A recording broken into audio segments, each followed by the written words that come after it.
Right, ఇప్పటివరకు వచ్చినటువంటి వార్తల్లోని అంశాలు మనం పరిశీలించాం. ఆ అంశాలకు సంబంధించి విశ్లేషించడానికి మనతో పాటు బీఆర్ఎస్ సీనియర్ నాయకులు గోసల శ్రీనివాస్ యాదవ్ గారు ఉన్నారు. నమస్తే అండి శ్రీనివాస్ గారు. అలాగే ప్రముఖ రాజకీయ విశ్లేషకులు రఘునందన్ గారు మనకు జూమ్ ద్వారా జాయిన్ అయ్యారు. రఘునందన్ గారు గుడ్ మార్నింగ్ అండి. Good morning. శ్రీనివాస్ గారు, ప్రధానంగా రైతు బీమాకు సంబంధించి మరణ శాసనం రాసింది కాంగ్రెస్ సర్కారు. కేసీఆర్ ఎంతో దూరదృష్టితోటి రైతు బాగుండాలి, రైతు రాజుగా బతకాలని చెప్పేసి ఆలోచనతోటి సృష్టించినటువంటి పథకం, ఆ పథకాన్ని ఈరోజు ఆవిరి చేస్తున్నటువంటి అంశం. ముందుగా మీకు అదేవిధంగా మిత్రులు ప్యానలిస్ట్ గారికి, టీఎన్సీ ప్రేక్షకులకు శుభోదయం. కేసీఆర్ గారు రైతు కోసం ఆలోచించి ఒక రైతు బీమానే కాదు, చాలా కార్యక్రమాలు మనం చాలాసార్లు చర్చించాం.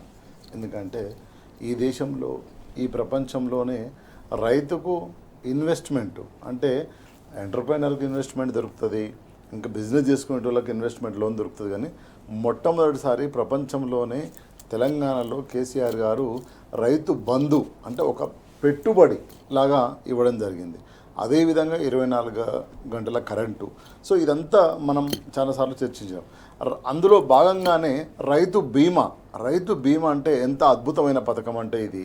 సో చాలామంది రైతులు అనుకోకుండా అకాల మరణాలు జరుగుతూ ఉంటాయి. ఎందుకంటే గత 2014 కంటే ముందు చూసుకున్నప్పుడు కొన్ని వేల మంది రైతులు పాము గుట్టి, తేలుగుట్టి, కరెంట్ షాక్ వచ్చి ఇట్లా రకరకాలుగా చనిపోతే అప్పుడు రైతుకు కనీసం ఇల్లు మీద పడ్డది తప్ప ఏమి కూడా ఎవరు సహకరించే వాళ్ళు కాదు, కనీసము చూసే పరిస్థితి కూడా లేకపోయేది.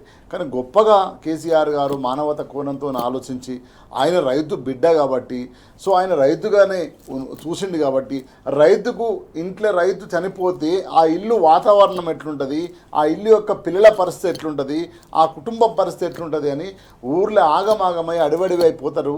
ఆ టైంలో మనం ఒక సహాయం ఉంటే ఆ రైతుకు బాగుంటుందనే విధంగా ఒక గొప్ప పథకాన్ని రూపొందించడం జరిగింది. అందులో భాగంగా ఇంకోటి ఏంటంటే, ఏ ఇన్సూరెన్స్ అయినా, మన అందరికీ ఇన్సూరెన్స్లు ఉంటాయి, రకరకాల ఇన్సూరెన్స్లు చాలా రూల్స్ అండ్ రెగ్యులేషన్స్ ఉంటాయి. అంటే యాక్సిడెంట్తో చనిపోవాలి, దానికి ఇట్లా చనిపోవాలి అనేది ఉంటుంది. కానీ రైతు బీమా ఏంటంటే అద్భుతం ఏంటంటే, నువ్వు ఎట్లాంటి కారణాలతోనైనా చనిపోయినా, ఎలాంటి కారణాలతోనే చనిపోయినా, నో సర్టిఫికేట్ చనిపోయిండు అని విలేజ్ రెవెన్యూ అసిస్టెంట్ ఆయన ఒక లెటర్ ఇస్తే, ఆయన సర్టిఫికేట్ ఇస్తే డైరెక్ట్గా దినాలు వెళ్ళక ముందే 5 లక్షల రూపాయల చెక్కు ఆ కుటుంబానికి వస్తే ఎంత ఆసరండి. ఎవరు లేడు, మళ్ళీ ఇలా నాకెటోళ్ళు లేడు, గోకెటోళ్ళు లేడు, పీకెటోళ్ళు లేడు, ఏ లీడర్ లేడు, ఏ క్యాడర్ లేదు, ఎవ్వరు లేరండి. డైరెక్టు విఆర్ఓ గారు చూసి అవులే ఉంటాడు కదా, చనిపోయిండు పలానా ఎల్లయ్య, పలానా మల్లయ్య చనిపోయిండు అని ఆయన ఒక సర్టిఫికేట్ ఇస్తే, అది ఎవరో నీలాంటోడు నాలాంటోడు పోయి ఆ బ్యాంకులో సబ్మిట్ చేస్తే డైరెక్టు వారం రోజుల్లోపే 5 లక్షల చెక్కు వచ్చిందంటే ఆ కుటుంబానికి ఎంత ధైర్యం, ఎంత బలం ఆ టైంలో. సో అట్లాంటి పథకాన్ని ఈరోజు కాంగ్రెస్ ప్రభుత్వము కట్టకుండా చేసింది. మనం మొత్తుకుంటూనే ఉన్నాం, అరే రైతు బంధు కట్టరా నాయన, రైతు బీమా కట్టరా, రైతులకు కట్టరా అంటే ఎప్పుడు కూడా కట్టే పరిస్థితి లేదు. అంటే రైతులన్నా ఈ కాంగ్రెస్ ప్రభుత్వానికి కన్సర్న్ లేదు. ఎందుకు లేదు, బాధ్యత లేదంటే ఆ రైతు కాదు కదా, రైతు కుటుంబం ఆయన చెప్తుంది కదా, మా దొరలమ్మ, మేము పటేళ్ళము, మాకు 5 ఎకరాలన్నా కానీ. సో ఇప్పుడు ఆయన వచ్చింది ఏ నేపథ్యము, రియల్ ఎస్టేట్ నేపథ్యం. రియల్ ఎస్టేట్ బ్రోకర్ ఒక ముఖ్యమంత్రి అయితే ఎట్లుంటుంది, రియల్ ఎస్టేట్ చేస్తాడు, భూముల గురించి ఆలోచిస్తాడు, భూములు అమ్మాలని ఆలోచిస్తాడు. కానీ ఈ రాష్ట్రంలో పేద రైతుల గురించి, ఈ రాష్ట్రంలో బడుగు బలహీన వర్గాల రైతుల గురించి, చనిపోతే వాళ్ళ కుటుంబానికి ఒక ఆసరా ఉండాలి, సహాయం చేయాలి, ఎవరు ఉండడు, పక్కనోడు పాలోడు గీలోడు ఎవరు రాడు, ఆ టైంలో ప్రభుత్వమే ఒక అండగా ఉండాలనే ఆలోచనతో కేసీఆర్ గారు చేస్తే ఈరోజు దాన్ని కట్టకుండా కాలయాపన చేసి దాన్ని కథం పట్టే ప్రయత్నం చేస్తుండ. అన్ని పథకాలు ఇదని కాదు, కళ్యాణ లక్ష్మి ఏమైంది, కోట్ల పడిపోయింది కదా పైసలు ఇవ్వకుండా. సో ఏదైతే కేసీఆర్ గారు ఒక మహోత్తరమైన ఇది తెలంగాణ నా కుటుంబము, ఇది నా కుటుంబము, అందరిని నేను సాదుకోవాలి, ప్రతి బిడ్డని నేను ఆదుకోవాలి, ప్రతి వర్గాన్ని నేను ఆదుకోవాలని కడుపులో పెట్టి సాదుకుంటే కేసీఆర్ గారు ఈయన వచ్చినాక ఒక్కొక్క పథకాన్ని లేపేస్తున్నాడు. ఈ 3 సంవత్సరాలలో ఒక్క సంక్షేమ పథకం చెప్పండి నాకు. స్పష్టంగా కేసీఆర్ గారు చెప్పారు. గతంలో రాజశేఖర్ రెడ్డి ఆరోగ్యశ్రీ ఉంటే అది మంచిదని అనిపించినప్పుడు, ప్రజలకు న్యాయం జరుగుతుంది అన్నప్పుడు దాన్ని కంటిన్యూ చేసినాం. మరి ఈరోజు నువ్వు మా కేసీఆర్ పెట్టిండు, టీఆర్ఎస్ ప్రభుత్వం పెట్టిందని ఒక కక్ష ధోరణి, ఓ కుట్ర ధోరణి, ఓ కుళ్ళు తప్ప నీకు ఏమున్నది ఇంకా నీకు?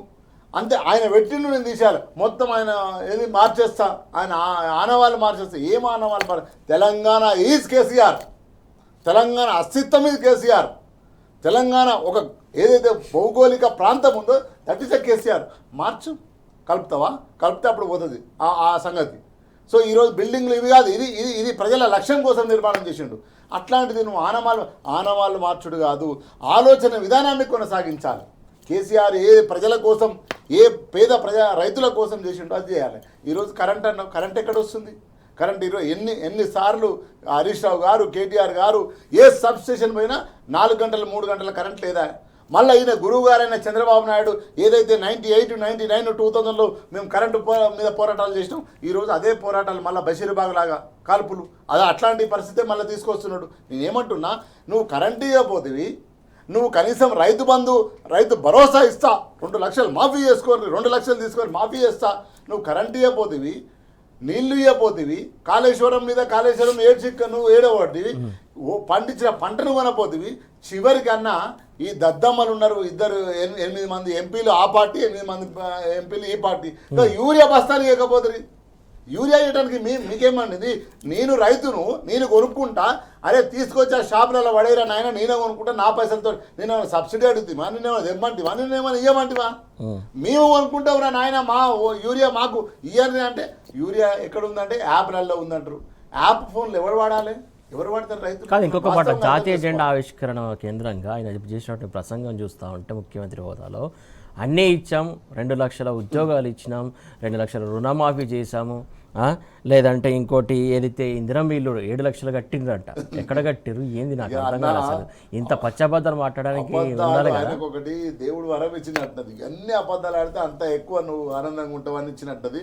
అబద్ధాలే. అరే నిన్నగాక మొన్న ఆడ గిరిగీసి కూసబెట్టిరు కదా కోదండరామరెడ్డిని. నీకు ఉద్యోగం వచ్చింది కోదండరామరెడ్డి గారు, 70 ఏళ్లకు నువ్వు ఎమ్మెల్సీ అయినావు, 2 పింఛన్లు తీసుకుంటున్నావు. రేపు ఇప్పుడేమో ఒక యూనివర్సిటీ ప్రొఫెసర్ రిటైర్ అయినా పింఛన్ తీసుకుంటున్నావు, ఇక్కడ జీతం తీసుకుంటున్నావు, మళ్ళీ రేపు రిటైర్మెంట్ కాగానే మళ్ళీ పింఛన్, ఎమ్మెల్సీ 2 పింఛన్లు దంచకపోతున్నావు. మరి మా సంగతి ఏందని అడిగింది కదా. ఎవరు అడిగినారు? నీ ఎమ్మెల్సీ కదా. నీ ఎమ్మెల్సీ కోసం సుప్రీంకోర్టు పోతావు, హైకోర్టు పోతావు, ఎక్కడికైనా పోయి నీ ఎమ్మెల్సీ తెచ్చుకున్నావు. 1 సంవత్సరం 2 సంవత్సరాలు ఆగినా కూడా మరి మా ఉద్యోగాల సంగతి ఏంది? 2 లక్షల రమ్మను రేవంత్ రెడ్డిని అశోక్ నగర్ చౌరస్తాకు ఉరికిచ్చి కొడతారు. మామూలుగా బట్టలు ఇప్పించి ఉరికిచ్చి కొడతారు. రమ్మను, వాళ్ళు వచ్చారు కదా. దానికి దయాకరు పలానా అందరు వచ్చారు కదా. ఏమైంది? ఒక్క హామీ 100 రోజులల్లో 6 గ్యారంటీలు 13 హామీలు అన్నారు కదా. ఎడబోయినరు? ఏం ముఖం పెట్టుకొని మాట్లాడతారు? ఆయన ఉన్నాడు బట్టి విక్రమార్క ఆర్థిక శాఖ మంత్రి. ఏమైంది? తులం బంగారము ఏ షెల్లకి ఇచ్చినావు, ఏ అక్కకి ఇచ్చినావు, ఏడిచ్చినావు? దా చూపిద్దురా.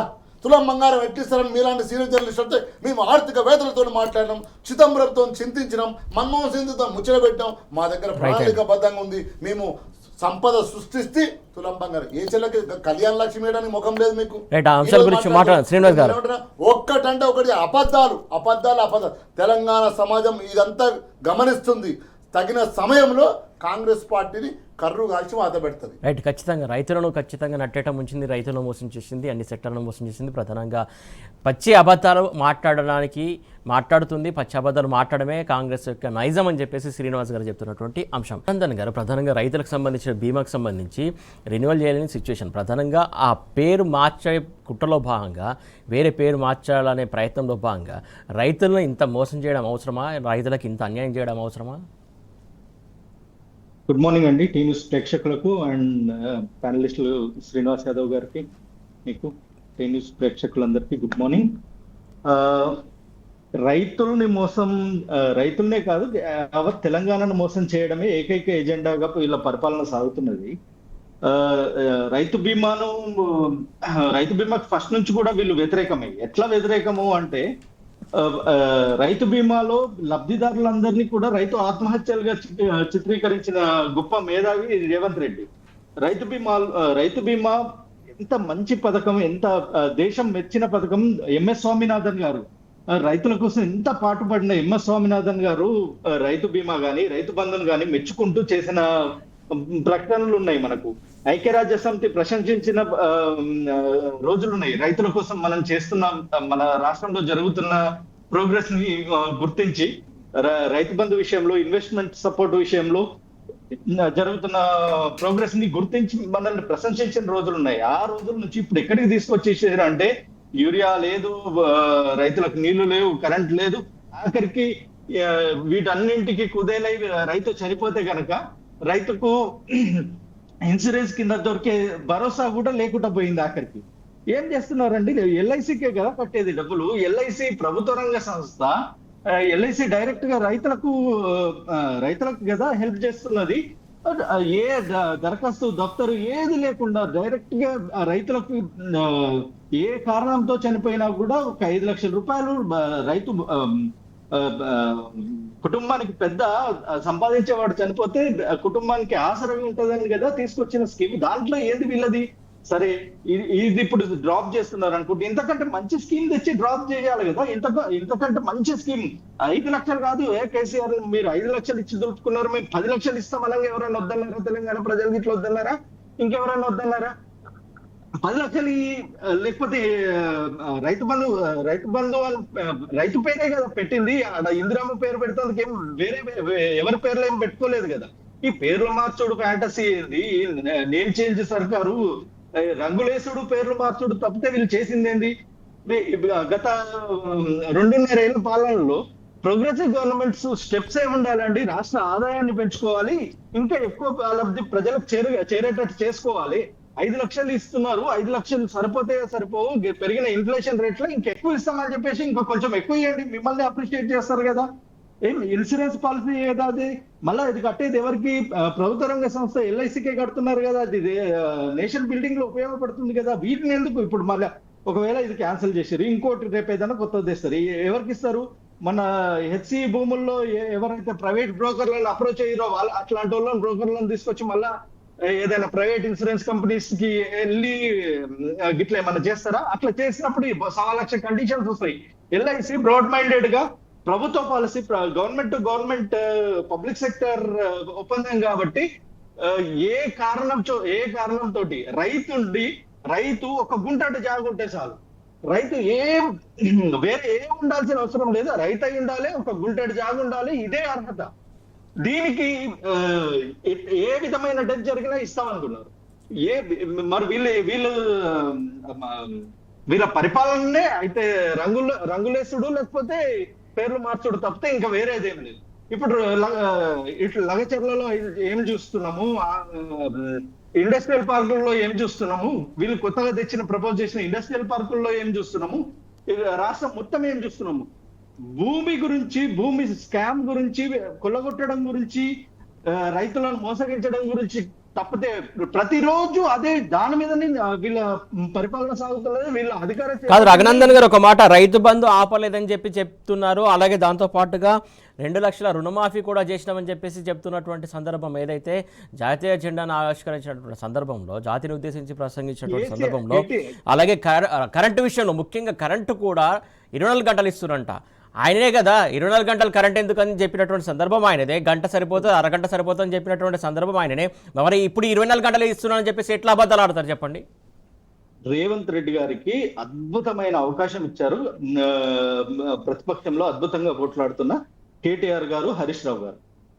రేవంత్ రెడ్డి ఏవైతే మాట్లాడుతున్నారో, ఈ పచ్చి అబద్ధాలు ఏవైతే మాట్లాడుతున్నారో, 2 లక్షల రుణమాఫీ విషయంలో అయితేంది, కరెంటు విషయంలో అయితేంది, వీళ్ళు ఏం సవాల్ చేస్తున్నారు? అరే బాబు, మీరు చెప్పిన ప్లేస్ కే రండి, మీరు చెప్పిన ఊరికే రండి, అక్కడ సంపూర్ణ 2 లక్షల రుణమాఫీ అయితే రాజీనామాలు చేసి వెళ్ళిపోతామంటున్నారు కదా. ఇప్పుడు రాజకీయంగానే కదా వైరం. వాళ్ళను తప్పించేస్తే నువ్వు అమలు చేసిన విధానం ఎందుకు ప్రజల మధ్యలోనే ఉండి చూపించేసి వాళ్ళని పక్కకు జరిపేస్తే నీకు అసలు అదుపే ఉండదు కదా. నీ ఇష్టానుసారం చేసుకోవచ్చు కదా. అది ఎందుకు ఆలోచించట్లేదు? 2 లక్షల రుణమాఫీ చేసినా అంటున్నావు కదా. కేటీఆర్ గారు రండి మీకు చూపిస్తా అని చెప్పేసి చూపించవచ్చు కదా. హరీష్ రావు గారు కరెంట్ విషయంలో మాట్లాడుతున్నారు కదా. ఏ సబ్ స్టేషన్ లో నువ్వు ఇస్తున్నావు చెప్పు, 24 గంటల కరెంట్ అని చెప్పేసి అడుగుతున్నారు కదా.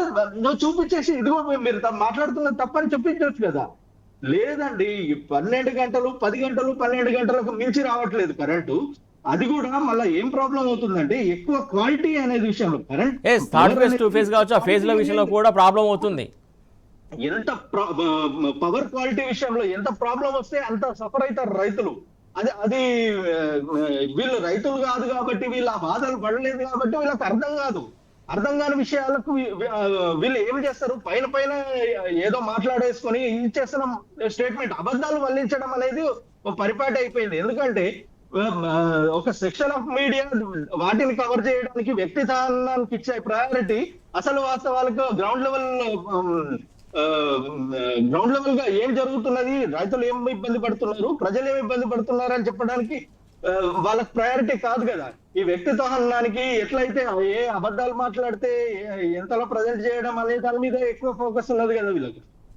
పిచ్చి మాటలు, పిచ్చి ప్రచారాల మీద ఏమండి, ఎంత 80 ఏళ్ళ ప్రోగ్రెసివ్ కంట్రీలో స్వాతంత్రం వచ్చి 80 ఏళ్ళు దాటింది.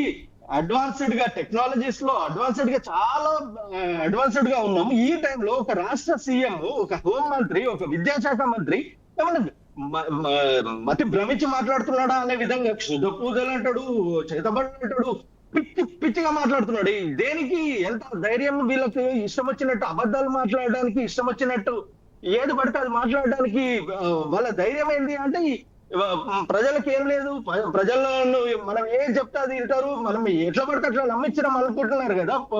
2023 ఎన్నికల్లో ఇష్టం వచ్చినట్టు ఏది పడితే అని చెప్పారు, అది నమ్మి కాబట్టి ప్రజలు ఓట్లేసారు కాబట్టి ఇంకా మేము ఏం చెప్తే అది నమ్మే పరిస్థితి ఉందని అనుకుంటున్నారు. ప్రజలు రియలైజ్ అవుతున్నారు, అన్ని రియలైజ్ అవుతున్నారు. ఒకసారి మోసపోతారు, ఒకసారి గ్యాస్ లైటింగ్ కి గురవుతారు, కానీ అన్ని చూస్తున్నారు. ఇప్పుడు వాళ్ళ ప్రత్యక్ష అనుభవంలో ఉంది కదా. నీళ్ళు ఎందుకు వస్తలేవు? ఎండాకాలంలో మత్తళ్ళు దొరికిన చెరువులు వానకాలంలో ఎండిపోయే పరిస్థితికి ఎందుకు వచ్చినాయి? రైట్ అండి రఘునందన్ గారు, ఒక్క నిమిషం మీ దగ్గరకు వస్తాం. నీళ్ళ గురించి మాట్లాడితే ప్రాజెక్టులు కట్టడం విషయం దూర్కి బాత్ అండి. వీళ్ళ ఔషధకి దూర్కి బాత్ డెఫినెట్ గా గంట పదంగా చెప్పగలుగుతా.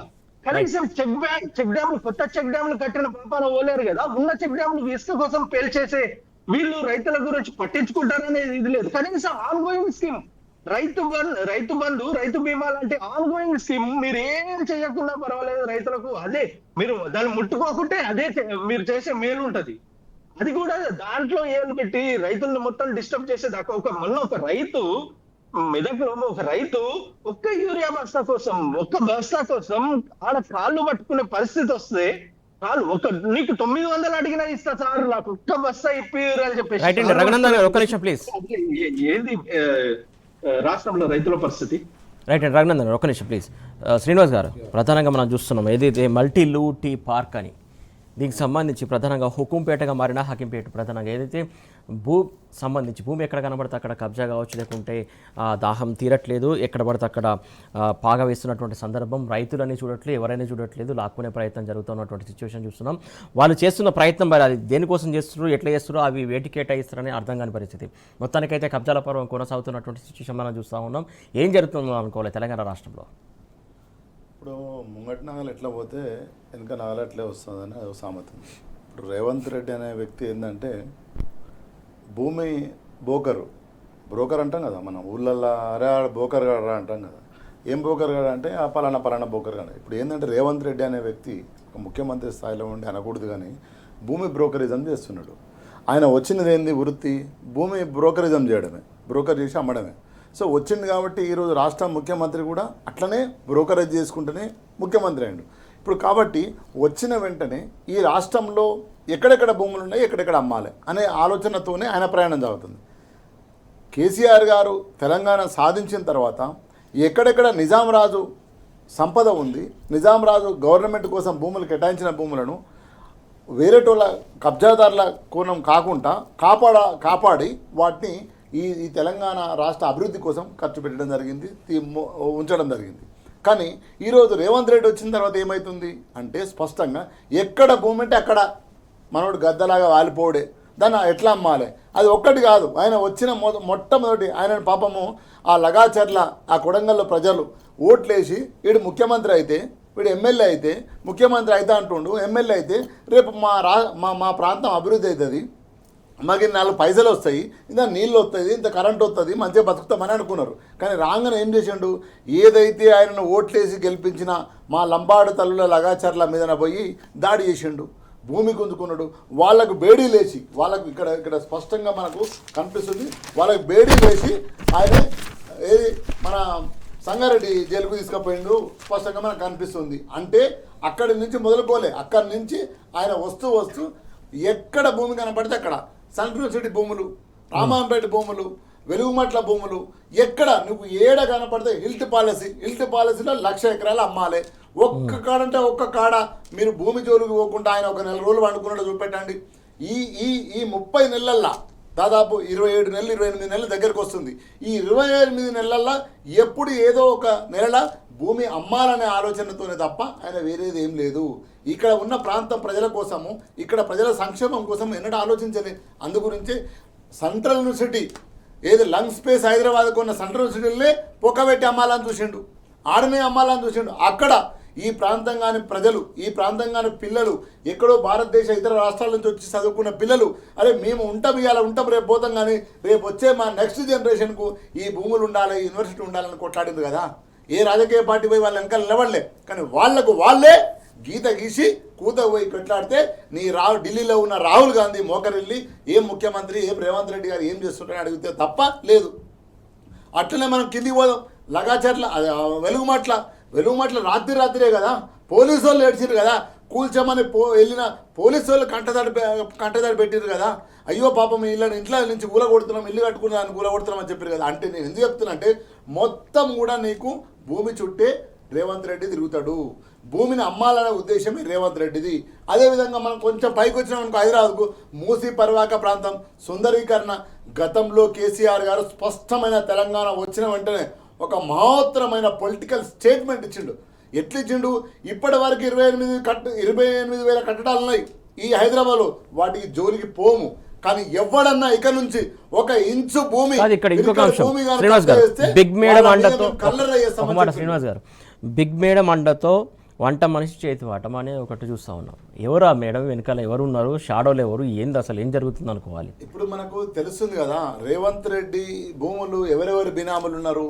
ఇప్పుడు నిన్నగాక మన బోరాస్పేటలో ఏమవుతుంది, ఈ హిల్ట్ పాలసీల భూములు ఎక్కడి నుంచి గుంజుకొస్తున్నారు, అదేవిధంగా మూసీ పరివాహక ప్రాంతాల భూములు ఎవరికి గుంజుకొని ఇస్తున్నాడు అని షాడో చాలామంది ఉన్నారు. ఇప్పుడు వాళ్ళ మన ఒక ఎంత సిగ్గుండాలకు వచ్చామన్నా వాళ్ళ మీడియా చైర్మన్ మన కిరణ్ రెడ్డి మాట్లాడుతున్నాడు, ఏంది యనమల తిరుపతి రెడ్డి సంపాదించుకోవద్దా?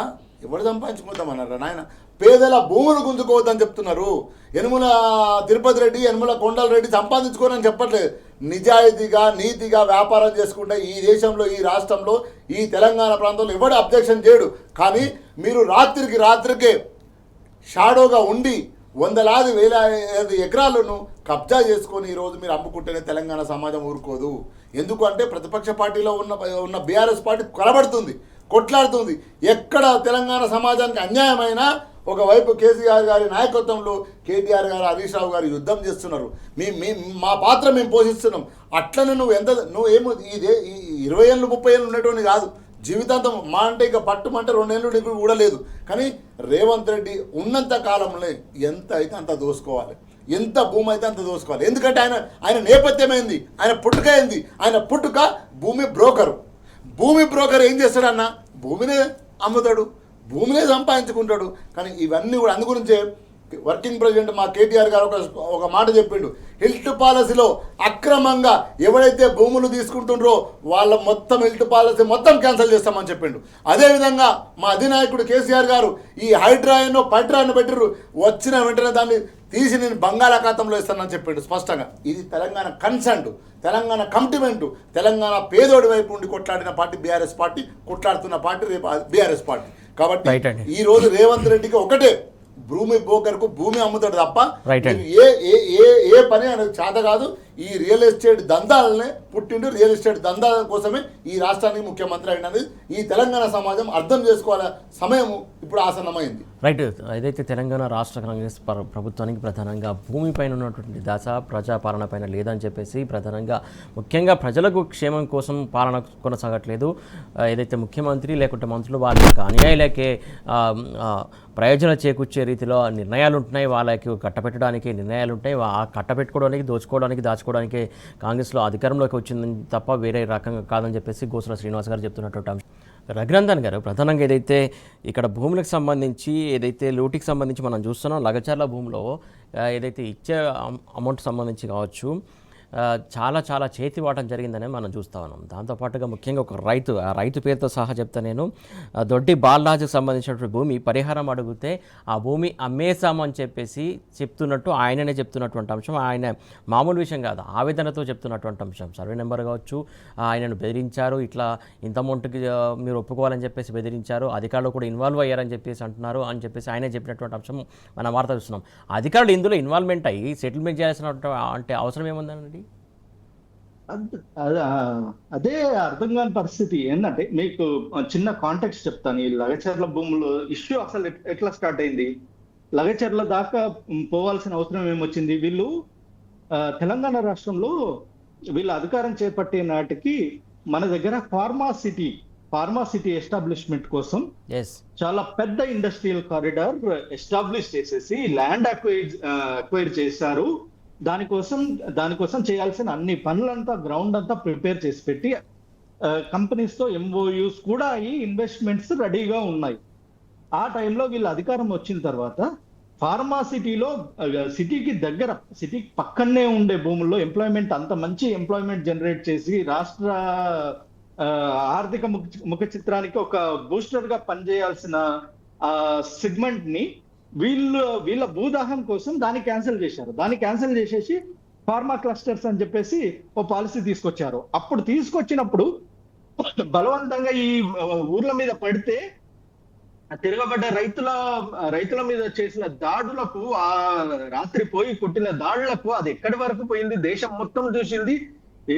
జాతీయ ST commission, women commission, human rights commission అన్ని వచ్చి విజిట్ చేసి ఇక్కడ హ్యూమన్ రైట్ వైలేషన్స్ జరిగినాయి, ఉమెన్ రైట్స్ వైలేషన్స్ జరిగినాయి, ఎస్టీ రైట్స్ వైలేషన్స్ జరిగినాయి, చాలా చాలా జుగుప్సాకరమైన రీతిలో దాడి జరిగింది వీళ్ళ మీద అని చెప్పేసి నిర్ధారణ జరిగింది.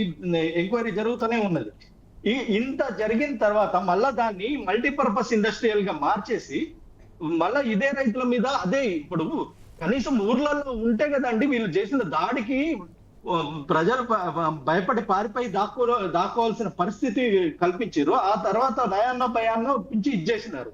ఒప్పించినప్పుడు మరి అదేదో స్ట్రైట్ ఫార్వర్డ్ గా అధికారులు వాళ్ళతోనే మాట్లాడేసి ట్రాన్స్పరెంట్ గా చేయడానికి ఏమి అడ్డొస్తుంది, ఏమి ఇబ్బంది వస్తుంది, వీళ్ళకు ప్రాబ్లం ఏమొస్తుంది అంటే ఇక్కడ దాన్ని వీళ్ళు ఏదో ఇండస్ట్రియల్ డెవలప్మెంట్ కో దానికోసమో కాదు, దాన్ని దోపిడీ కింద మార్చుకున్నారు. దోపిడీ కిందగా మార్చుకున్నాక ఏమవుతుంది, ఇట్లాంటి ఈ అవినీతి ఏ రకంగా వీటిని ట్విస్ట్ చేయొచ్చు అనేది మీరు చెప్పిన దాని ప్రకారం ఆయన 97 లో భూమి అమ్మేస్తున్నాడు అని చెప్తున్నారు. ఆయన 2014 లో పాస్బుక్ ఉందని చెప్తున్నాడు. అంత ఎట్లా ఉంటది? సాదా బైనామాలు పెట్టేసుకుని వెనక రికార్డులు చేంజ్ చేసేసి నువ్వు ఇప్పుడు మేము ఇచ్చే పరిహారాన్ని కొట్టుకోకపోతే ఇది ఎప్పుడు అమ్మేసినామని ఎట్లా చెప్తున్నారు? ఆయన వ్యక్తులు లేరు, లేని వాళ్ళవి లేకపోతే పాసినవే అయిన వాళ్ళవి ఇట్లాంటి చేసేటి గతంలో లాస్ట్ 2 years లో చూసినాం. కానీ మనిషి తనదున్నాడు, అన్ని రికార్డ్స్ అన్ని చూపిస్తున్నాడు. ఆయన 97 లో అమ్మేసినాం అని చెప్పేసి ఆయన మీద ఎట్లా అంటారు? ఈ వెనక వంట మనుషుల కథ ఏంది? ఏంటో వంట మనుషులు ఈ చక్రం దిప్పుడు ఏంది కుటుంబ పాలన ఏది? నిన్న సంగారెడ్డిలో మీటింగ్ లో చెప్తాడు సీఎం, అవును మా తమ్ముళ్ళని నేను చూసుకుంటేనే రాజకీయం చేస్తా, వాళ్ళ పని వాళ్ళు చేసుకుంటారు, నా పని నేను చేసుకుంటా అని చెప్పేసి బహిరంగంగా ఆయన చెప్తున్నాడు. ఎవరిది కుటుంబ పాలన? ఏంది కుటుంబ పాలన? ఇంతకు ముందు ఇష్టం వచ్చినట్టు అంట అంటే మేధావు లేరు. ఇప్పుడు చిన్న ఎగ్జాంపుల్ చెప్తానండి. టెసరాక్ట్ అడ్వాన్స్డ్ సిస్టమ్ జాబ్స్ క్రియేట్ చేసింది 0 jobs. దానికి టర్నోవర్ ఎంత? మినిమం టర్నోవర్ కూడా లేదు. అట్లాంటి కంపెనీకి ఒక 200 కోట్ల విలువ చేసే భూమిని ఇచ్చారు. ఇదే ఫార్మాసిటీ క్యాన్సల్ చేస్తే ఈ ఫార్మాసిటీలో 1500 కోట్లతోటి విరూపాక్ష ఆర్గానిక్స్, 2085 కోట్లతోటి సిగాచి ఇండస్ట్రీస్ ఇక్కడ పెట్టుబడి పెట్టడానికి ఒప్పందాలు చేసుకుంటే ఈ ఫార్మాసిటీ క్యాన్సలేషన్ వల్ల మరి ఎంత మంచి పాలసీని 0 జాబులు ఇచ్చేటోళ్ళకే 200 కోట్ల విలువ చేసే ల్యాండ్ కనుక ఇచ్చే అంత మంచి గవర్నమెంట్ ఉంటే ఈ 2 ఇండస్ట్రీస్ ఎక్కడికి పోయినాయి తెలుసా అండి? కర్నూలుకి షిఫ్ట్ అయినాయి. ఫార్మాసిటీ క్యాన్సిల్ తర్వాత కర్నూలుకి పోయి 1500 కోట్లు, దాదాపు 1200 కోట్ల రూపాయల ఇన్వెస్ట్మెంట్ కర్నూలులో విరూపాక్ష ఇండస్ట్రీస్ సిగాటి ఇండస్ట్రీస్ 285 కోట్ల ఇన్వెస్ట్మెంట్ తోటి దాదాపు రెండు కలిపి ఒక 3,000 దాకా జాబ్స్ క్రియేట్ చేసే బాధ్యత తీసుకున్నాయట. ఇంత ఓపెన్ గా కల్పిస్తుంటే వీళ్ళ బాజాప్తా మా వాళ్ళు దోచుకుంటారు, మా వాళ్ళు ఇది చేసుకుంటారు అని చెప్పేసి సీఎంఏ చెప్తున్నాడు. చేసేది ఏం లేదు అన్నట్టు రాష్ట్రంలో ఇప్పటి వరకు మాట్లాడినాము అంటే ఊపిలాడిన మేధావులు సైలెంట్ గా ఉన్నారు. మంచి మాట చెప్పినారు కోదండరామరెడ్డి గారి గురించి. కోదండరామరెడ్డి గారు ఏమైంది మరి అంటే బాధితుల గురించి మాట్లాడిన వాళ్ళే కదా. యాక్చువల్ గా ఇరిగేషన్ ప్రాజెక్టులకు భూసేకరణ కానీ ఇరిగేషన్ ప్రాజెక్టుల కన్స్ట్రక్షన్ కానీ స్ట్రాటజిక్ లొకేషన్స్ ఉంటాయండి. ఆ లొకేషన్ లో కడితే ఎక్కువ న్యాయం జరుగుతుంది అని చెప్పేసి, ఎక్కువ ఇదవుతుంది అని చెప్పేసి ఆ లొకేషన్స్ చేసుకుంటాము. గత 10 ఏళ్ళు వీళ్ళు తిరగని. ఇంకొక మాట రఘునందన్ గారు, ఒక మాట తిరిగిరు కదా, మరి ఇక్కడికి వెళ్ళిపోతలేరు. ఇండస్ట్రీస్ అనేది మీరు ఒక చోట కాకపోతే ఇంకో చోట ఫీజిబుల్ గా పెట్టుకోవడానికి అవకాశం ఉంది. రఘునందన్ గారు ఒక మాట, ప్రధానంగా ఇన్ని భూములు అమ్ముతున్నారు, ఇన్ని భూములు అర్రాసేస్తున్నారు, ఇన్ని జరుగుతున్నాయి, అలాగే కంపెనీలకు ఇస్తున్నామని చెప్పేసి చెప్తున్నారు. మరి ఇంత జరుగుతుంటే వచ్చిన డబ్బులు ఎటుపోతున్నట్టు, ఏం చేస్తున్నట్టు? అదే కదా ఆశ్చర్యంగా ఉందంటే, ఇప్పుడు ఇన్వెస్ట్మెంట్స్ వస్తున్నాయి అంటున్నారు, దావోస్ పోయి 70,000 కోట్లు తెచ్చినామంటున్నారు. దావోస్ కాదు, ఇక్కడ ఉన్నటువంటి భూమికి సంబంధించి కంపెనీలు వచ్చాయి, చాలా కంపెనీలు పెట్టుబడులు పెట్టాయి అంటున్నారు. ఆ పెట్టుబడులు ఏమైనట్టు, ఎక్కడ పెడుతున్నారు, ఏమైతున్నట్టు, ఎంప్లాయ్మెంట్ ఎంత క్రియేట్ చేస్తున్నట్టు? ఇక్కడ ఇంత పెట్టుబడులు పెడితే ఎంప్లాయ్మెంట్ క్రియేట్ అయితే ట్యాక్సులు పెరుగుకుంటా, ట్యాక్సులు కట్టుకుంటా రాష్ట్ర ఆదాయం పెరగాలి కదా, రెవెన్యూ ఆదాయం పెరగాలి కదా. రాష్ట్ర ఆదాయం పడిపోతుంది. రాష్ట్ర ఆదాయం పడిపోయేటట్టు వీళ్ళు మేనేజ్ చేయలేక హైకోర్టులలో అన్యాయాలతో కేసులు వేయించుడు. ఇప్పుడు కళ్యాణ లక్ష్మి ఆపేసారు. తులం బంగారం కోసం ఎదురు చూస్తే ఉన్న కళ్యాణ లక్ష్మి షాదీ ముబారక్కి తూటు పెట్టిరు. రాష్ట్ర ఆదాయం పెరగదు, భూములు పోతుంటాయి, ఇటు దిక్కు లూటీ, ఇటు దిక్కు వీళ్ళ పాలన బ్యూటీ ఏంటంటే 2 దిక్కులు లూటీ. పెట్టుబడుల కోసం ల్యాండ్ ఇస్తే లూటీ, ల్యాండ్ ఇచ్చినందుకు ప్రభుత్వం లాసవుడు లూటీ, 2 దిక్కులో లూటీ వీళ్ళ బ్యూటీ పాలన. రైట్ అండి రఘునందన్, ఒక్క నిమిషం ప్లీజ్. మొత్తానికి ఏదైతే లూటి పాలన తప్ప ఏదైతే లాభం జరిగే, తెలంగాణకు ప్రయోజనం జరిగే పాలన మాత్రం కొనసాగట్లేదు. ఇక్కడ తెలంగాణ రాష్ట్రంలో కాంగ్రెస్ వచ్చిన తర్వాత మొత్తానికి లూటి దోచుకోవడం తప్ప అట్లనే జరుగుతుంది. భూములు ఎవరు కట్టబెడుతున్నారు, ఎందుకు కట్టబెడుతున్నారు అని కూడా అర్థం కాని పరిస్థితి. ప్రధానంగా అంతా కూడా స్కామే జరుగుతుందని చెప్పేసి రఘునందన్ గారు ఆరోపిస్తున్నటువంటి అంశం. శ్రీనివాస్ గారు, ముఖ్యంగా కాంగ్రెస్లో ఇలా మాట్లాడే స్వేచ్ఛ ఉండొచ్చు కావచ్చు, కాకపోతే మాట్లాడిన పైన నోటీసులు ఇస్తాం, ఖచ్చితంగా చర్యలు తీసుకుంటూ ఉంటారు. చర్యలు ఎక్కడ కనబడుతున్నా తెలియదు. ప్రధానంగా మాట్లాడిన విషయాల్లో వాస్తవాలు కనబడుతున్నాయి. రాజగోపాల్ రెడ్డి మొన్న పెత్తందాల వ్యవస్థ జరుగుతున్న ఆందోళన లేదని చెప్పేసి మాట్లాడారు. తర్వాత ఏదైతే పోచారాలను తీసుకున్న వాళ్ళకి బుద్ధి ఉండాలి, పోయిన వాళ్ళకి బుద్ధి ఉండాలి, తీసుకున్న వాళ్ళకి బుద్ధి ఉండాలని మాట్లాడారు. అలాగే దాన్ని సపోర్ట్ చేస్తూ ఎమ్మెల్యే అనిరుద్ధ్ కూడా చేసినటువంటి మాటలు, దీని గురించి అసలు ఏమంటారు, మీరు ఏమంటారు? అసలు ఒక మాట అండి, స్పష్టంగా 6 గ్యారంటీలు అమలు గాను 6 గ్యారంటీలు 100 రోజులలో అరేక్ మాల్ అంటే ఎట్లా అంటే ఆయన రియల్ ఎస్టేట్ అని ఇంతకుముందు మాట్లాడుకున్నాం. అట్లా తెలంగాణ ప్రజలను కూడా అరేక్ మాల్ కింద మోసం చేసి అధికారంలోకి వచ్చిండ్రు. ప్రజాస్వామ్యబద్ధంగా వాళ్లకు మెజార్టీ మ్యాండేటరీ ఎన్ని సీట్లు కావాలో అన్ని సీట్లు ఇచ్చి, అరే నాయన నువ్వు అరేక్ మాల్ పాడినావు కదా, సరే ఈ అరేక్ మాల్ అన్ని కోరికలన్నీ మాయి తీరుస్తావేమో, 1,00,000కు 2 లక్షలు, 10కి 20, 20కి 30, 30కి 40 ఏక్ మాల్ అని పాడినావు కదా అని నమ్మి నీకు అద్భుతమైన మెజార్టీ ఇచ్చి నిన్ను పాలన చెయ్యి, మాకు తులం బంగారం ఇయ్యి, 4,000 పింఛన్లు ఇయ్యి, 15,000 రైతు బంధు ఇవని ఇవన్నీ చెప్పిండ్రు. కానీ 100 రోజులు నువ్వే అద్దు పెట్టుకున్నావు. ఎంత అద్భుతంగా నమ్మించిందంటే 100 రోజులలోనే, అంటే ఎవరికి నమ్మకం ఉంటుంది కదా, అన్న రేపు 10 రూపాయలు అప్పియే, నేను రేపు పొద్దుగాల ఇస్తా అంటే నీకు నమ్మకం ఉంటుందా? పొద్దుగాలని ఇస్తా అంటున్నా కానీ ఇచ్చినావు. సో ఇచ్చినాక ఇక దొరుకులేదు. నేను అట్లా తెలంగాణ ప్రజలను మోసం చేసినావు. వేసిన తర్వాత బీఆర్ఎస్ పార్టీకి ప్రజలు ప్రతిపక్ష హోదా ఇచ్చి, మీరు ప్రజల పక్షాన ఉండి గొంతెత్తి వాడు తప్పు చేసినప్పుడు వాడిని కర్రు కాల్చి వాత పెట్టండి రేవంత్ రెడ్డి కానీ మాకు ప్రతిపక్ష హోదా ఇచ్చిండ్రు, మేము ప్రజల పక్షాన ఓట్లాడతాం, మాకు అధికారంలో శాశ్వతం కాదని మా అధినాయకుడు ఎన్నోసార్లు చెప్పిండు, మేము ప్రజల కోసమే పనిచేస్తాం, తెలంగాణ సమాజం కోసమే నిలబడి కొట్లాడతాం. ఇక్కడ ఇచ్చినాక నువ్వు ఏం చేయాలి? పరిపాలనను సాగించాలి. కానీ ఏం చేసినావు? బీఆర్ఎస్ పార్టీలో గెలిచిన వాళ్ళని తీసుకుపోయి అల్ల చేసుకుంటే ఏమైంది? ఈరోజు ఏమైంది? కాంగ్రెస్లోనే ఈ నేపథ్యంలో కాంగ్రెస్లోనే ప్రతిపక్షం తయారైంది అనుకోవాలి. అదే నేనేమంటే ఎందుకు తీసుకున్నావు? నీకు ఏం లేదు, మొత్తం ఆనవాళ్ళు లేకుండా చేయాలి. ఆనవాళ్ళు లేకుండా నువ్వేడ చేస్తావు నాయన? ఎంతమంది పోయారు? 10 మంది పోతుంది. వాళ్ళు కూడా ఏమైపోయారు? అటు నా గర్కానాయి నా ఘాట్కానాయి అన్నట్టు ఈరోజు మొన్న పోచారం ఏం మాట్లాడిండు, మొన్న దానం నాగేంద్ర ఏం మాట్లాడిండు, ఆయన ప్రపంచ మేధావి అనుకున్న కడియం శ్రీహరి గారు గొప్ప హోదా ఇచ్చి ఆయనకు డిప్యూటీ సీఎం ఇచ్చి ఈయన గౌరవిస్తే సిగ్గులేని కడియం శ్రీహరి గారు ఏం మాట్లాడుతున్నారు, తెలంగాణ సమాజం ఏం మాట్లాడుతుందో మనకు అర్థమవుతుంది. ఎందుకు తీసుకున్నావు అనవసరంగానో వాళ్ళను? వాళ్ళ పని వాళ్ళు చేస్తున్నారు, ప్రజల వైపు నుండి కొట్లాడుతున్నారు. నీ పని నీకు మెజార్టీ ఇచ్చినాం కదా, నీకు కావాల్సిన ముఖ్యమంత్రి కావాల్సిన అన్ని సీట్లు నీకు ఇచ్చినాం కదా, ఇచ్చినాక గాలిని ఎందుకు గుంజుకున్నావు సిగ్గులేని అని ఊళ్ళో తిడుతుండ్రు.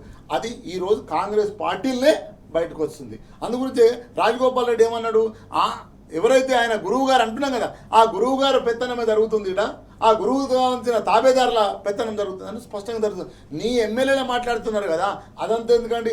ఆ పిల్ల పాపం ఆమె అక్కడి నుంచి వచ్చింది కదా, ఏ నుంచి నటరాజను మధ్యప్రదేశ్ నుంచి వచ్చింది ఇన్ఛార్జ్గా, వచ్చిన ఆమె రాజ్యసభగా పట్టి పొడిచి వెనక నుంచి కత్తి తీసుకపోయి ఎవడు పొడిచిండు?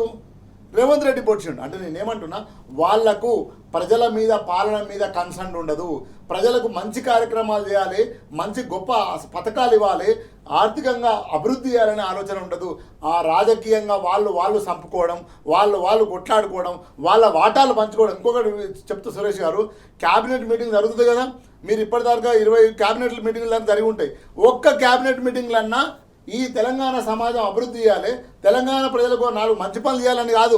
నీవు ఆట ఎంత పంచుకున్నావు, నువ్వు ఈసారి ఎక్కువ పంచుకున్నావు, నువ్వు ఎక్కువ గుంజుకున్నావు, నేను ఎక్కువ గుంజుకున్నా, ఇదే తప్ప వేరేదేమన్నా మాట్లాడతారా? ఏదన్నా ఒక్క మేనిఫెస్టోనన్నా వాళ్ళు మాట్లాడినది ఎజెండా బయటకు వస్తుందా? ఎప్పుడు ఏ క్యాబినెట్ మీటింగ్లో గొప్ప నిర్ణయాలు జరగవు. ఆ గొప్ప నిర్ణయాలు ఏదైనా 1-2 జరిగితే వాటికి ఇంప్లిమెంటేషన్ ఉండదు. సో కాబట్టి ఏంటంటే కాంగ్రెస్ ఈరోజు స్పష్టంగా ఆగమాగం అయిపోయింది, పాలన గాలికి వదిలేది.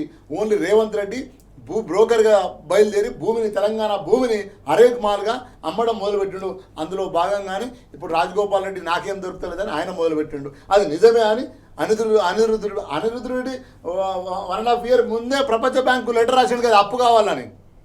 అదేవిధంగా ఇక్కడ ఉన్న మన కామారెడ్డి పక్కన ఉన్న ఎల్లారెడ్డి ఎమ్మెల్యే కూడా అప్పు కావాలని రాసిండు కదా.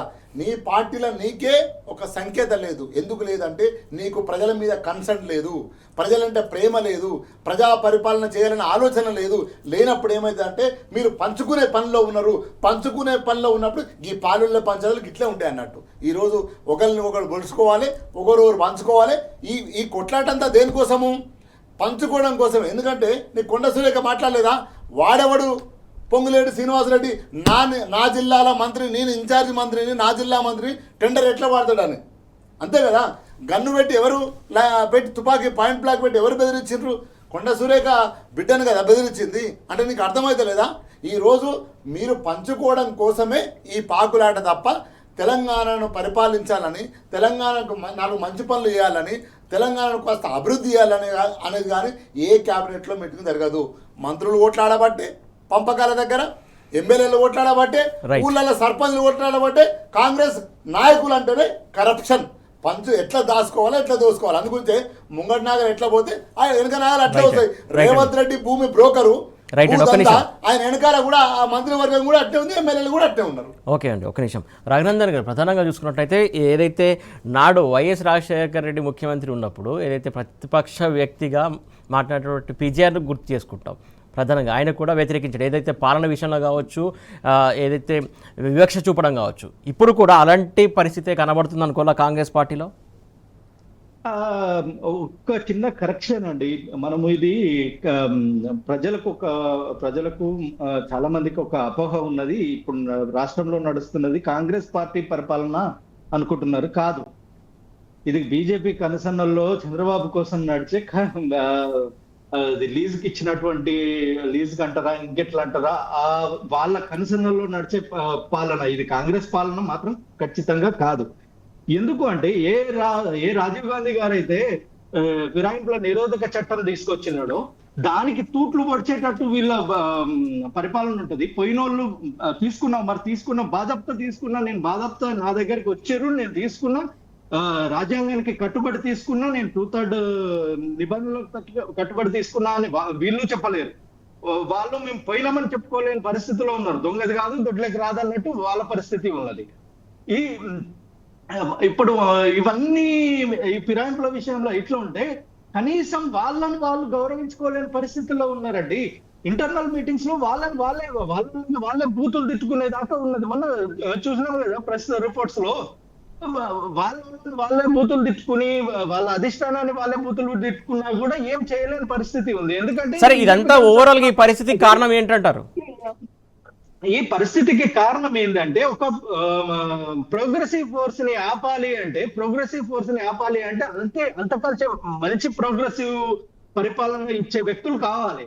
అట్లాంటి పరిస్థితి లేదు కాబట్టి వ్యక్తిత్వం మీద ఎక్కువ ఫోకస్ చేస్తున్నారు. వ్యక్తిత్వము, అబద్ధాలు, వ్యక్తిత్వము చుట్టూ తీసుకొచ్చి ఒక ప్రచారం చేయడం మీద ఎక్కువ ఫోకస్ ఉంది. దీంట్లో ఇంకొక మాట ప్రస్తావించాలండి. ఇలాగే నిన్నాక మొన్న మహేష్ కుమార్ గౌడ్ కూడా అన్నారు, ఏదైతే బయట నుంచి వచ్చినటువంటి వ్యక్తులకు 40%, పార్టీ ముందు నుంచి ఉన్న వాళ్ళకు 60% అన్నారు. అంటే ఇప్పుడు బయట నుంచి వచ్చే వ్యక్తి కీలక పదవులు ఉన్నాడు కదా, మరి ఆ ఏ పర్సెంటేజ్ తోటి ఆయన అట్లా స్థానంలో కూర్చుండబెడుతున్నారని చెప్పేసి వీళ్ళు ప్రశ్నిస్తున్నారు అనుకోవాలా? ఇప్పటికీ చెప్తున్నాను కదా, ఇప్పటికీ రెండు మంత్రి పదవులు ఖాళీగా ఉన్నాయి కేబినెట్ లో. వాళ్ళకి కాంగ్రెస్ పార్టీ నిజంగా ఇది కాంగ్రెస్ పార్టీ పరిపాలనే అయితే, నిజంగా కాంగ్రెస్ భావాలతో ఉన్న ఇద్దరు గెలిచిన 64 మందిలో కాంగ్రెస్ భావాలతో ఒక్క ఇద్దరు దొరకట్లేరా మీకు? విద్యాశాఖ మంత్రిగా ఇంకా లేదా ఇంకా 2 మంత్రి పదవులు ఉన్నాయి కదా, కీలకమైన మంత్రి పదవులు అప్పచెప్పడానికి ఇద్దరు కాంగ్రెస్ లాయలిస్టులు దొరకట్లేరా మీకు? పరిపాలన ఇది కాంగ్రెస్ పాలన కాదండి. చూసి చూడనట్టు ఇచ్చిపెట్టే అధిష్టానంకి కావాల్సింది ఇడికే చేరుతుంది, బీజేపీకి కావాల్సింది ఇడ చేస్తున్నారు. ఇన్వెస్ట్మెంట్స్ ని, రాష్ట్ర శాంతి భద్రతలను దెబ్బతీసి ఎవరికి న్యాయం చేకూర్చాలో వాళ్ళకు గద్ద మీద కూర్చున్నాడు చేస్తున్నాడు. జరుగుతూనే ఉన్నది. ఇవాళ బిజినెస్ ఫ్రెండ్లీ పాలసీ ఉన్నదా రాష్ట్రంలో? శాంతి భద్రతలు మంచిగా ఉన్నాయా? వాటర్ డిస్ప్యూట్స్ లో ఏం జరుగుతున్నది? ఎవరి ప్రయోజనాల కోసం వీళ్ళు పనిచేస్తున్నారు అనేది కీలకంగా ఉన్నది. కీలకమైన జలవనరుల శాఖ అయితేంది, విద్యుత్ శాఖ అయితేంది, ఎవరొచ్చి పోస్టింగ్లు తీసుకొని కూర్చొని ఎవరు మళ్ళీ సాగిస్తున్నారు? ఇవన్నీ కాకుండా రాహుల్ గాంధీ గారు అయితే జల్జీ ఉద్యమాలను పిల్లల్ని కలుసుకుంటా ఇచ్చేస్తున్నారు. అదే జల్జీల మీద ఈడ తెలంగాణలో జరుగుతున్న దాష్టికాల మీద ఎందుకు స్పందించడం లేదు అంటే ఇది కాంగ్రెస్ పాలన కాదు. వాళ్ళకి క్లారిటీ ఉంది. మనకు లేని క్లారిటీ ఏంటంటే ఇది కాంగ్రెస్ అనుకొని, కాంగ్రెస్ ఎవరైనా సిద్ధాంతాల తోటి ఉన్నారేమో, కొంత ఫేవర్ గా ఉన్నారో వాళ్ళు పొరపడుతున్నారు. దయచేసి కాంగ్రెస్ కాదండి, ఇది కాంగ్రెస్ ఎప్పుడో చంపేసుకున్నారు. వాళ్ళ ఆశలు వదులుకొని బీజేపీ కన్సర్న్లో నడిపిస్తున్నారు. దయచేసి ఇప్పటికైనా జాగ్రత్తగా ఉండండి. రైట్ అండి, థ్యాంక్ యూ అండి రఘునందన్ గారు, thank you so much. Thank you so much Srinivas గారు, థ్యాంక్ యూ సో మచ్. మొత్తానికి ఇది కాంగ్రెస్ పార్టీ యొక్క పాలన కాదు, ఇదే కాషాయ పార్టీ లేదా పసుపు పార్టీ ఆడిస్తున్నటువంటి డ్రామా, ఆ అధినేతలు ఆడిస్తున్నటువంటి ఆటలో పావుగా మారాడు ముఖ్యమంత్రి రేవంత్ రెడ్డి అనేది ఈయన పాలన చూస్తేనే అర్థమవుతుందని చెప్పేసి చెప్తున్నటువంటి అంశం. ఇది ఏమైనప్పటికీ కూడా ఇందులో బలవుతుంది మాత్రం తెలంగాణ సమాజం, తెలంగాణ ప్రజలు చాలా నష్టపోతున్నారు. ఈ నేపథ్యంలో ఖచ్చితంగా ఇప్పటికైనా తెలంగాణ సమాజం మేల్కోవాలి. ఖచ్చితంగా ప్రధాన ప్రతిపక్షం అనేటువంటి బీఆర్ఎస్ ప్రతి విషయంలో ముందడుగు వేస్తూ అడుగుతుంది, ప్రశ్నిస్తూనే ఉంటుందని చెప్పేసి శ్రీనివాస్ గారు చెప్తున్నటువంటి అంశం ప్రధానంగా ఖచ్చితంగా తెలంగాణ సమాజం ఇప్పటికైనా మేల్కోవాలని చెప్పేసి మనం కోరుకుందాం. ఇది ఇవాళ వార్తల వాస్తవాలు. Keep watching tea news.